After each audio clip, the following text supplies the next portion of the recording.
All right, let's talk about the price of betrayal, part 2. Picture this. Judas, one of Jesus' own disciples, walks up to the chief priests, and he asks them a question that echoes through history. What are you willing to give me if I deliver him to you? And what was their answer? 30 pieces of silver. Now let that sink in for a moment. 30 pieces of silver. It wasn't just some random number. In the Old Testament, in Exodus, that was the exact price set to compensate an owner if their slave was accidentally killed.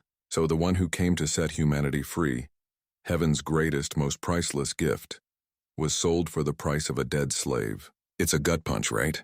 But it was also the fulfillment of a prophecy from Zechariah, who spoke of a shepherd being valued at this goodly price, dripping with bitter irony. The value they placed on the Son of God was the lowest possible. From that moment on, the scripture says Judas sought opportunity to betray Jesus. See, that's how sin works. Once you give it a little space in your heart, it doesn't just sit there quietly. It starts looking for a chance to act. It starts searching for an opportunity to manifest. Betrayal doesn't usually happen in a loud, dramatic explosion.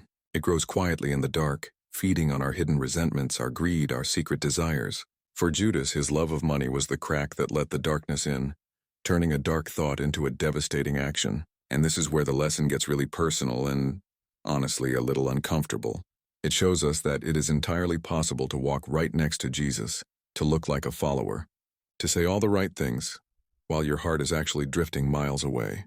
You can go to church, sing the songs, even perform acts of service, but none of that can hide what's really competing for first place in your heart. Is it the love of money like it was for Judas, or maybe it's the fear of what other people think, or a quiet simmering resentment you're holding on to? These are the seeds of betrayal.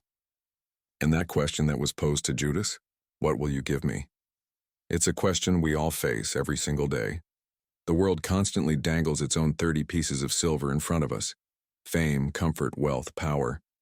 They glitter and they look so tempting. But we have to remember the lesson of Judas. Whatever you think you're gaining by betraying your values, by betraying your faith, by betraying him, it is always, always lost in the soul. And that's a price no one can afford to pay.